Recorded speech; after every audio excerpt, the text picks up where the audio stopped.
ఉంటుంది. అందుకనే వకదా రబ్బుక అల్లా తఅబుదు ఇల్లా ఇయ్యాహు వబిల్ వాలిదైని ఇహ్సానా. ఆయన ఆదేశిస్తున్నాడు, మానవుడా నిన్ను పుట్టించినటువంటి నన్ను ఆరాధించు, జన్మనిచ్చిన నీ కన్న తల్లిదండ్రులతో మంచిగా ఉండు. ఒక వ్యక్తి ప్రవక్త ముహమ్మద్ సల్లల్లాహు అలైహి వసల్లం వారి దగ్గరకు వచ్చి అడుగుతున్నాడు, ఓ ప్రవక్త ముహమ్మద్ సల్లల్లాహు అలైహి వసల్లం, ఈ ప్రపంచంలో అందరికంటే నా మీద ఎవరికి హక్కు ఉంది? నీ తల్లికి. ఓ ప్రవక్త, మరి దాని తర్వాత ఎవరు? నీ తల్లికే. ఓ ప్రవక్త ముహమ్మద్ సల్లల్లాహు అలైహి వసల్లం, దాని తర్వాత ఎవరికి హక్కు ఉంది? నీ తల్లికే. తర్వాత 4వ స్థానంలో నీ తండ్రి. ఎంతగా నిన్ను పెంచిందో పోషించిందో, తన ఎర్రటి రక్తాన్ని తెల్లటి పాల రూపంలో మార్చి, తాను అన్నం తింటున్నాను మూత్ర మల విసర్జన చేస్తే వచ్చి నీకు శుభ్రం చేసి, నువ్వు తడి బట్టల్లో ఉంటే నిన్ను పొడి బట్టల్లో పండేసి తాను తడి బట్టల్లో పనుకుందే. అలాంటి తల్లి పట్ల ఈరోజు నువ్వు ఎలా వ్యవహరిస్తున్నావు? ఎంత దారుణంగా ఉంది ఈరోజు సమాజం. ఖురాన్ గ్రంథంలో 1-2 చోట్ల కదండి, 26 చోట్ల చెప్పాడు. వబిల్ వాలిదైని ఇహ్సానా ఇమ్మా యబ్లగన్న ఇందకల్ కిబరా అహదుహుమా ఔ కిలాహుమా ఫలా తఖల్ లహుమా ఉఫ్ఫిం. నీ తల్లిదండ్రుల ముందు చివరికి ఛీ అనుకోవడానికి నిన్ను చేదరించుకోవాలా నీ తల్లి. నిన్ను చేదరించుకున్నట్టే ఎప్పుడో చెత్త పంటలు వేసేది, ఏ పొందులకు ఆహారం అయిపోయేవాడు నువ్వు. నా బిడ్డకి ఎలా ఉన్నా సరే, నువ్వు కర్రిగా ఉన్నా బక్కగా ఉన్నా, ఎప్పుడు నీ ముక్కులు చీవిడి కారుతా ఉన్నా, ఎప్పుడు నువ్వు అందవికారంగా ఉన్నా, నా కొడుకు బంగారం అని ప్రేమించింది. కానీ ఈరోజు ముసలిదాని వాసన నీకు పడతలేదు. ఎంత దారుణమయ్యా నువ్వు. నీ నమాజులు ఉపయోగపడతాయి అనుకుంటున్నావు నువ్వు? నీ ఉపవాసాలు నీకు ఉపయోగపడతాయి అనుకుంటున్నావా? ఇస్లాం అంటే అందరూ ఏమనుకుంటున్నారంటే, ఈ టోపీ పెట్టుకుని తెల్లగా ఈ పొడుగు సొక్కా వేసుకుంటే స్వర్గం ఇస్తాడు అనుకుంటున్నారు. అలా ఖురాన్లో ఎక్కడ చెప్పలా. జీవితం మొత్తం నీకు ఊహ తెలిసిన కాడి నుంచి నీ ఊపిరి ఆగిపోయేదాకా, నువ్వు పడక మీద లేచిన కాడి నుంచి పాడే బతికెక్కేదాకా ప్రతి విషయంలో, తల్లిదండ్రుల విషయంలో, అన్నదమ్ముల విషయంలో, భార్య బిడ్డల విషయంలో, ఇరుగు పొరుగు విషయంలో నబీ కరీం సల్లల్లాహు అలైహి వసల్లం చెప్పాడు, ఎవడు అల్లాహ్ను అంతిమ దినాన్ని విశ్వసిస్తాడో, ఎవడు అల్లాహ్ను అంతిమ దినాన్ని విశ్వసిస్తాడో వాడు తన ఇరుగు పొరుగుతో మంచిగా వ్యవహరించాలి, మాట్లాడితే నిజమే పలకాలి, అతడు తన తల్లిదండ్రుల పట్ల ఉత్తమంగా వ్యవహరించాలి. ఎక్కడుంది సార్ ఈ క్యారెక్టర్? ఏదో వారానికి ఒకసారి వచ్చేసి మేము భక్తి పరులు అనుకుంటే సరిపోతుందా? మేము జుమాకు వచ్చాము, జుమా చదివాము. అసలు నీ జీవితంలో నమాజ్ ఉందా? సృష్టికర్తను నమ్మాడు అంటే నేను నీకు నా జీవితాన్ని అర్పిస్తున్నాను. ప్రతి విషయంలో నేనెక్కడున్నా, నేనేం చేస్తున్నా, చీకట్లో ఉన్నా, వెలుగులో ఉన్నా, ఇంట్లో ఉన్నా, బయట ఉన్నా, భార్య బిడ్డలతో ఉన్నా, తల్లిదండ్రులతో ఉన్నా, అన్నదమ్ములతో ఉన్నా, ఎక్కడున్నా నా స్వామి నన్ను చూస్తున్నాడు అని పాపానికి దూరంగా బ్రతికేవాడు భక్తుడు. మంచి కద్ద డ్రెస్ వేసుకున్నంత మాత్రం మంచోడు కాదు. ఒక క్యారెక్టర్ లేకుండా ఎవడు మంచి భక్తుడు కాడు. ఒక మంచి నడవడిక లేకుండా ఛీ వీడింద్రి ఇలాంటి పనులు చేస్తున్నాడు అంటే వాడు ఎప్పుడు భక్తిపరుడు కాదు. నబీ కరీం సల్లల్లాహు అలైహి వసల్లం వారు అల్లా అంటున్నాడు, ఓ ప్రవక్త ముహమ్మద్ సల్లల్లాహు అలైహి వసల్లం, మహోన్నతమైనటువంటి ఉన్నత శిఖరాలకు అధిరోహించావయ్యా నీ నడవడిక ద్వారా. నిన్ను చూడగానే భయ్ అబ్బాయి మంచోడు, అబ్బాయి నమాజ్కి వెళ్తాడు, అబ్బాయి ఉపవాసాలు ఉంటాడు, తల్లిదండ్రులు ఏమన్నాడు, అన్నదమ్ములతో మంచిగా ఉంటాడు, ఇరుగు పొరుగుతో మంచిగా ఉంటాడు, వాడికి ఒక చెడ్డ అలవాట్లు కూడా ఎదురా, వాడు మాట అంటే మాట మీద నుంచుంటాడు, ఎప్పుడు దొంగతనం చేయలేదు, ఎప్పుడు పాప పనులు చేయలేదు. అది నిజమైనటువంటి భక్తి అంటే. ఏదో 2 రోజులు టోపీ పెట్టుకుంటాడు, 3 రోజులు ఎగ్గొట్టేస్తాడు, 4 రోజులు మసీదులో కనపడతాడు, 40 రోజులు దూరంగా ఉంటాడు. వాడు భక్తుడు ఎట్టయితాడు? యా అయ్యుహల్లదీన ఆమను తఖుల్లాహ హక్క తుకాతిహి వలా తమూతున్న ఇల్లా వఅంతుం ముస్లిమూన్. విశ్వాసులారా, మీరు నిజంగా దైవానికి భయపడండి. ఏ విధంగా భయపడాలో ఆ విధంగా భయపడు. ప్రతి విషయంలో, ప్రతి చోట నిన్నెవరు చూడకపోయినా, ఇంట్లోనే ఉన్నావు, తలుపులు మూసుకున్నావు, లైట్లు ఆపుకున్నావు, కిటికీలు వేసేసావు, తాళం బిగించావు, ఎవడు చూసేవాడు లేడు. కానీ నీ చీకటి జీవిత రహస్యం, ఆ కోణాలు మొత్తం ఆయన చూస్తున్నాడు అంటున్నాడు. నువ్వేం చేస్తున్నావో, ఏం చూస్తున్నావో, ఏం మాట్లాడుతున్నావో, ఎంతమంది అప్పులు ఎక్కొట్టేశావో, ఎంతని బాధ పెట్టేశావో, అత్తామామల్ని నువ్వు ఎలా ఏదిస్తూ ఉన్నావో, ఎలా అన్నదమ్ముల్ని దగ్గర మోసం చేసావో, ఎవరు బలహీనుల దగ్గర నీ యొక్క పెత్తనం చెలాయించావో, బలహీనుల మీద నీ యొక్క చేతులు ఎత్తేసావో, నీ టోటల్ లైఫ్ మొత్తం కూడా ఆయన దగ్గర ఉంది అంటున్నాడు. ఫమయ్యామల్ మిస్కాల జర్రతిన్ ఖైరయ్యరా వమయ్యామల్ మిస్కాల జర్రతిన్ షర్రయ్యరా, రవ్వంత పాపం చేసిన విడవను అంటున్నాడు. ఈ రోజు నీకు కులం ఉండొచ్చు, నీ దగ్గర డబ్బు ఉండొచ్చు, నీ దగ్గర బాగా జనాలు ఉండొచ్చు, నేను చెప్పింది వేదం అనొచ్చు, కానీ ఆయన దగ్గర నువ్వు ఒంటరిగా నుంచుంటావు బలహీనుడిగా. ఆ రోజు నీ గతి ఏంటి? యౌమ యకూము రూహు వల్ మలాయికతు సఫ్ఫన్ లా యతకల్లమూన్, ఎవడు కూడా ఆయన ముందు నోరు విప్పి మాట్లాడలేడు. ఆ రోజున అంటాడు వహుం యస్తరిఖూన ఫీహా, దేవా ఒక్కరోజు ఒక్కసారి ప్రపంచంలోనికి పంపించు. ధర్మం తెలిసి కూడా నేను ఏ రోజు నమాజ్ చదవలేదు, ఉపవాసాలు ఉండలేదు, ఇష్టానుసారంగా బ్రతికాను. లోకుల కోసం నలుగురు ఏమనుకుంటారని వాళ్ళ కోసమే బ్రతికాను. వాళ్ళు రమ్మనని అక్కడికి వెళ్ళాను, వీళ్ళు రమ్మనని ఇక్కడ తాగాను, చిందులేశాను. అల్లాహ్ ఒక్కసారి భూలోకంలోనికి పంపించు, మంచిగా బ్రతుకుతాను. అల్లాంటి కల్లా అవకాశం లేదు. ఒక్కసారి ప్రాణం పోతే లోకంలో నువ్వు ఎవరికి కనపడవయా? ఎందుకంటే మన తల్లిదండ్రులు ఎంతో మంది చచ్చిపోయారు. మన ప్రేమించేవాళ్ళు, మన ఆదరించేవాళ్ళు, మన బంధుత్వంలో వాళ్ళు, మనం ఇష్టపడేవాళ్ళు ఒక్కసారి చచ్చిపోతే భూలోకానికి మళ్ళీ తిరిగి రావు. మరి ఎందుకు పుట్టావు? కాకిలా కలకాలం బతికే కంటే హంసల 6 నెలలు బ్రతకమన్నాడు.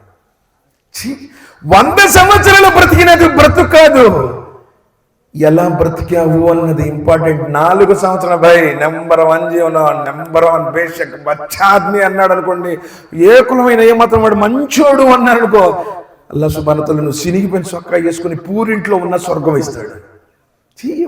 వామ్మో వాడు నాయను ఎవరిని పడితే వాళ్ళు తిడతాడు, తగులు పెట్టుకుంటాడు, అప్పు లెక్క కొట్టేస్తాడు, ఇంటికి అద్దెంట్లో ఉంటాడు, అద్దెయ్యడు, భార్య బిడ్డలు ఏదిస్తాడు, తల్లిదండ్రులు నాన్న మాట్లాంటాడు.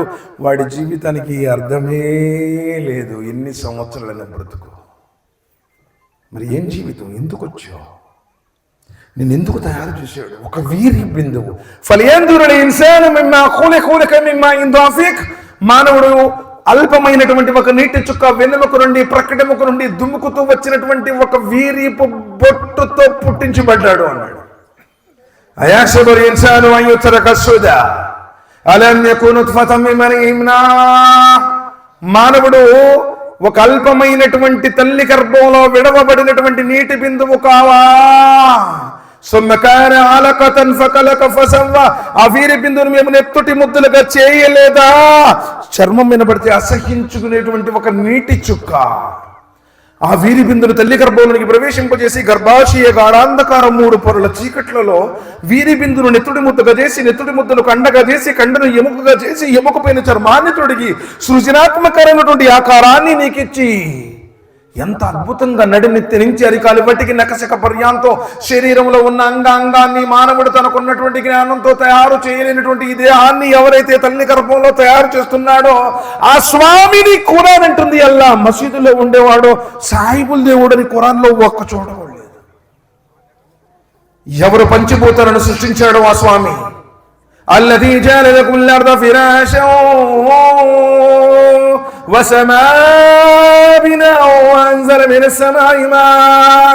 ఎవరైతే ఈ భూగోళాన్ని మార్పుగా చేశాడో, గంటకి 1678 కిలోమీటర్ల వేగంతో తిరుగుతున్నటువంటి ఈ భూగోళాన్ని ఎవరైతే శూన్యంలో వ్రేలాడదీశాడో ఆ స్వామిని ఖురాన్ అంటుంది ఆయనే మీ సృష్టికర్త అని. ఎవరైతే ఆ మేఘాల నుండి ధారాపాతంగా వర్షాన్ని కురిపిస్తున్నాడో, నిర్జీవమైనటువంటి నేలకు జీవాన్ని పోస్తున్నాడో, రకరకాల రంగులు, రకరకాల సువాసనలు కలిగినటువంటి ఆహార పదార్థాలను సృష్టిస్తున్నాడో, అదే నీరు, అదే నేల, వేప చెట్టుకు వేపకాయలు, సపోటా చెట్టుకు సపోటకాయలు. ఇప్పుడే వెళ్ళాం, పాపం మా పుణ్యాత్ముడు ఆయన సపోటకాయలు తీయగా ఉన్నాయి, పక్కనే మిరప చెట్టు వేస్తే మంట పుట్టిపోతాయి. నేలదే నీరదే, నేలదే నీరదే. దాని రుచులు మార్చిన వాడెవడు, దాని యొక్క ఆకారాలు మార్చిన వాడెవడు? గులాబీ పక్కన ఉంది, పక్కన మల్లె ఉంది. గులాబీ వాసన ఏముండదు, మల్లె సువాసన వెదజల్లుతూ ఉంది. అయ్యే నీళ్లు, అదే నేల. వాటి యొక్క ఆకారాలను, వాటి యొక్క సువాసనలను ఎవరైతే సృష్టిస్తున్నాడో ఆ స్వామినయ్యా ఖురాన్ అంటుంది. అల్లా సాయిబుల్ దేవుడు కాదు. చాలా మంది సాయిబులు భాయ్ అల్లా బోలేతో అమానా ఖుదా అంటాడు. ఇడిగా ఖురాన్ జీవితంలో ఎప్పుడు చదవాలా? ఎందుకంటే వాడికి అటు చెప్పారు, వాడు అట్లా అనుకున్నాడు, అదొక మతం అనుకుంటున్నాడు. ఇస్లాం మతం కాదు, జీవన విధానం అన్నాడు. కాబట్టి ఎవరైతే ఆకాశాన్ని ఆధారం లేకుండా నిలబెట్టాడో, భూమి మీద పర్వతాలను మేకలుగా మార్చాడు.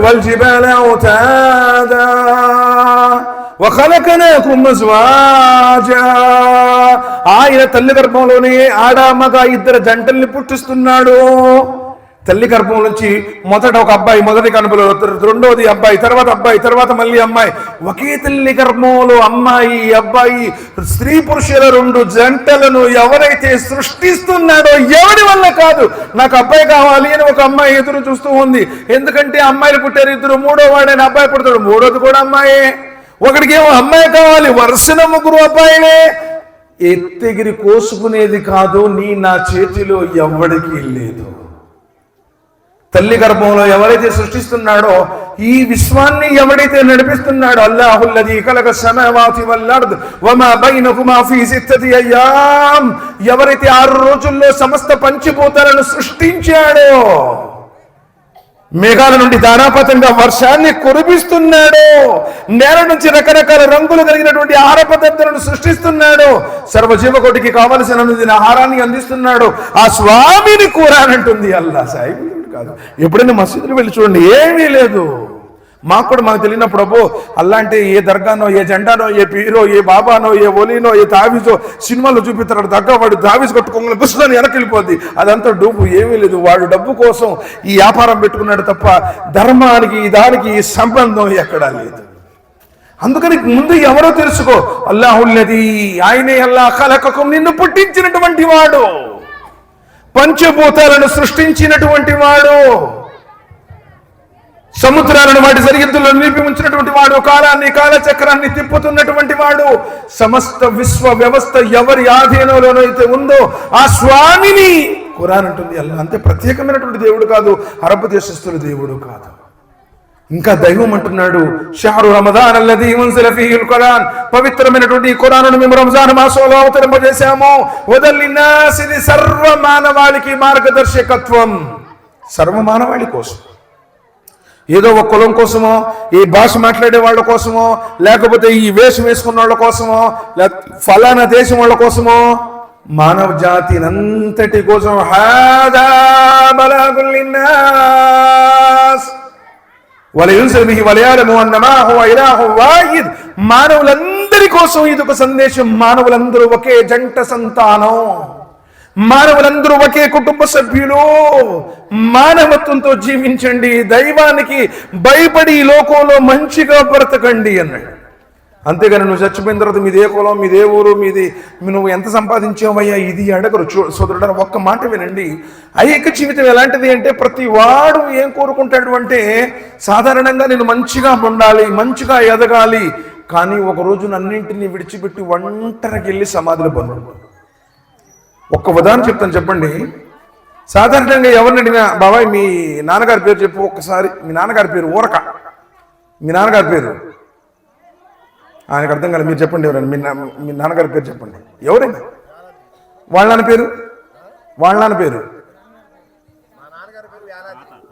మీ తాతగారి పేరు, వాళ్ళ నాన్న పేరు, అయిపోయింది 2 పేర్లే. సార్ గురువు గారు మీరు ఒకసారి ప్రెసిడెంట్ గారు మీ నాన్నగారు మీరు చెప్పండి.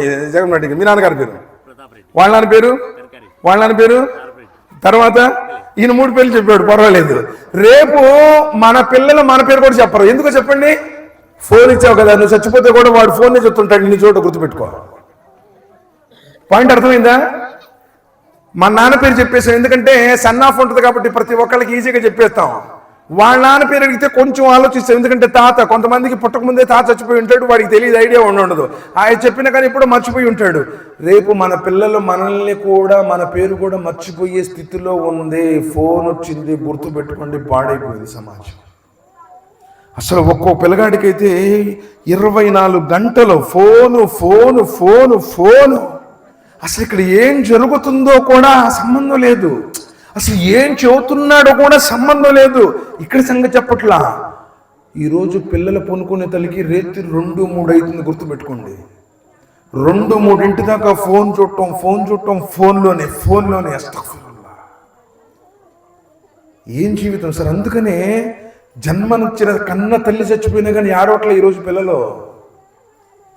వాడు ఆ ఫోన్లోనే, ఫేస్బుక్లోనో, లేకపోతే యూట్యూబ్లోనో, ఇన్స్టాగ్రామ్ రీల్స్ చేసుకుంటూనే ఉంటున్నారు.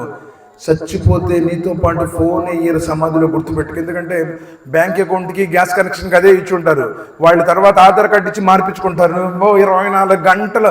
ఒకడేమంటే పిల్లగాడికి ఇప్పుడే ఏం చేస్తాడంటే, అబ్బో మా అబ్బాయి యూట్యూబ్ కూడా తిరుగుతున్నాడండి, రేపు నీ లాక్ లాక్ చేసినా ఓపెన్ చేస్తాడంటే సంతోషంగా చెప్తాడు. రేపు లాకేస్తాడు, నీకు అర్థం కాదు. రేపు యాత్ర నీకు అర్థం కాదు. పిల్లలకి ఫోన్ ఇచ్చి, ఒకప్పుడు నిజంగా పిల్లలు ఏదైనా ఏడిస్తే తల్లిదండ్రులు వెంటనే ఎత్తుకునేవాళ్ళు, లాలించేవాళ్ళు, పాలించేవాళ్ళు. ఇప్పుడు ఏడిస్తే లేడు, వాడికి ఒక ఫోన్ ఎత్తున్నారు. వాడు అడ్డం అని చెప్పేసి, రేపు నువ్వు అడ్డం అని చెప్పేసి నేను తీసుకెళ్లి అనాథాశ్రమంలో పడేస్తాడు, గుర్తుపెట్టుకో. అందుకనే చెప్తాను, ఇప్పుడు మన జీవితం అలాంటిది. మరి ఏంటి నువ్వు సాధించేది? ఎవడు కూడా ఏది సాధించలేడు. ఒక అంగుళం నేలపడ ఈ లోకంలో ఎవడో తీసుకెళ్లేదు. వట్టిగా వచ్చి కాలగర్భంలో కలిసిపోయారు, కాటి మట్టిలో కుళ్ళిపోయారు. ఒకరోజు మనం కూడా అలానే చచ్చిపోతాము.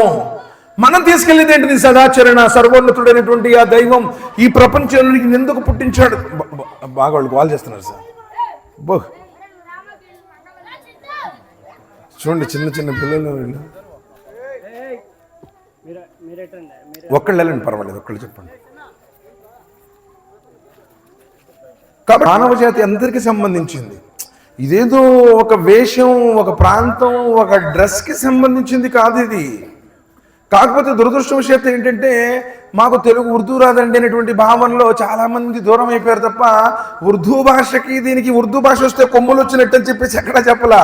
ఉర్దూ మాట్లాడే వాళ్ళకి స్వర్గం ఇస్తారని కూడా ఎక్కడా చెప్పలా. మనస్ఫూర్తిగా ఆయనకు కావాల్సింది ఆత్మతో, ఈ ఆత్మతో కలిగినటువంటి విశ్వాసము, సంపూర్ణమైనటువంటి భక్తి తత్వము. కాబట్టి ఆయన ముందు ఏ సమాధానం చెప్తూ ఒక్కసారి ఆలోచించి, ఆయన ఎవరు? లం యలిద్ వలం యూలద్, ఆ సృష్టికర్త, పుట్టనివాడు, తల్లి తండ్రి ఆయనకు లేరు. తల్లిదండ్రులు ఉన్నవాడు ఏదో ఒకరోజు పుట్టాడు కాబట్టి పుట్టినవాడు మరణించక తప్పదు. మరణించినటువంటి వాడు తిరిగి లెగుస్తాడు, అది వేరే విషయం. పుట్టినవాడు గిట్టక తప్పదు. పుట్టి గిట్టనుడు ఎవరు ఈ లోకంలో లేరు. చావు పుట్టుకలకు అతీతుడు, పరమ పవిత్రుడు, సర్వోన్నతుడైనటువంటి ఆ దైవం. ఆయన తినేటువంటి వాడు కదా. మా ఉరీదు మిన్హుమ్ మిన్ రిజ్కిన్ వమా ఉరీదు అన్ యుతీమూన్. మానవులారా, మీరు నాకు అన్నం పెట్టాలని కోరడం లేదు అన్నాడు. నువ్వేదో ఆయనకి సమర్పించాల్సినటువంటి అవసరం లేదు, నువ్వేదో ఆయనకి తినిపించాల్సినటువంటి అవసరం లేదు. ఆయనే సర్వ జీవకోటికి తినిపించేటువంటి వాడు. ఆయన కంటికి కనపడేటువంటి వాడు కాదు. లా తుద్రికుల్ అబ్సార్ వమా యుద్రికుల్ అబ్సార్. చూపులు ఆయనను చూడజాలవు అన్నాడు. ప్రపంచంలో ఎవరు కూడా ఆయన చూడలేదు. చూసిన వాడు ఎవడు కూడా బ్రతకలేడు. ముసలిసిన వారు కూడా అడిగారు, కానీ ఒకే ఒక పరమాణువు వెలుగుతూ ఆయన కూడా నిర్జీవమై కోల్పోయాడు, స్పృహ తప్పి పడిపోయాడు. కాబట్టి కనపడేటువంటి వాడు కాదు. ఆయన అలసిపోయేవాడు కాదు. అలసిపోడు, సొమ్మసిల్లడు. ఆయన సృష్టికర్త. అంటే మనిషి లాంటి వాడు కాదు. మనిషికి ఉన్నటువంటి దేహం ఉన్నవాడు కాదు.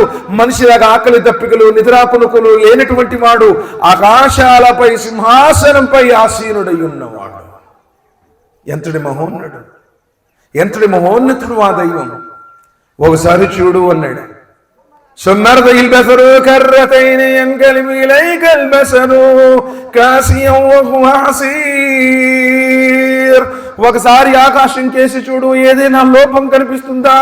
ఎంతటి అద్భుతమైనటువంటి నిర్మాణం, ఎలాంటి అవకతవకలు లేవు, ఎలాంటి లోపాలు లేవు.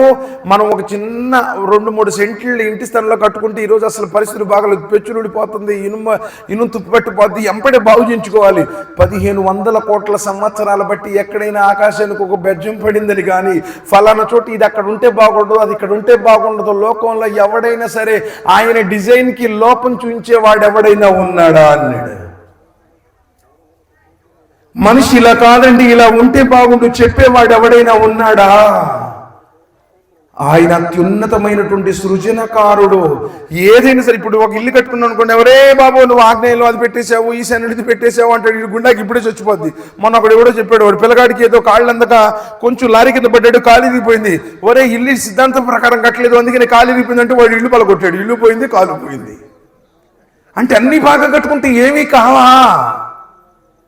విధిరాతను తల్లి గర్భంలో ఉన్నప్పుడే రాశాడు. ఎన్నాళ్ళు ఉంటావు, ఎప్పుడు పోతావు, నీ ఉపాధి ఎంత, నీ ఎప్పుడు చచ్చిపోవాలి, ఎలా చచ్చిపోవాలి, మొత్తం టోటల్గా నీ డెస్టినీ, విధిరాత, అదృష్టాన్ని నేను రాసి ఉంచాడు. కాబట్టి ఆయన యందు విశ్వాసం ఉంచు. ఆయన మరణం అన్నది లేనటువంటి వాడు, ఆయన నిద్రాకులకు తీయనటువంటి వాడు, శాశ్వతుడు, నిత్యుడు, అనంత. నువ్వు ఆయన దగ్గరికి వెళ్తావు, ఆ రోజు జవాబు ఇవ్వాలి ఈ జీవితం గురించి అన్నాడు. సోదరుడు, అదేవిధంగా అల్లాహ్ సుబ్హానహు వ తఆలా రంజాన్ గురించి ఓ మాట చెప్పాడు. షహరు రమదాన్ అల్లదీ ఉన్జిల ఫీహిల్ ఖురాన్, పవిత్రమైనటువంటి ఖురాన్ అవతరించినటువంటి నెల రంజాను నెల. ఇది మానవులందరికీ మార్గదర్శకత్వం. ఇది సాహిబుల గ్రంథం అని ఖురాన్లో ఎక్కడ లేదు. ఇది ఉర్దూ భాష మాట్లాడే వాళ్ళ గ్రంథం అని ఖురాన్లో ఎక్కడ లేదు. ఇది ఇలాల్చి పైజ్మా టోపీలు వేసుకున్న వాళ్ళ మార్గం వాళ్ళకి సంబంధించిందని ఖురాన్లో ఎక్కడా లేదు. మానవులందరికీ ఒక్కటే గ్రంథం, ఒక్కటే ధర్మం, దైవం ఒక్కటే, మానవ జాతి కూడా ఒక్కటే.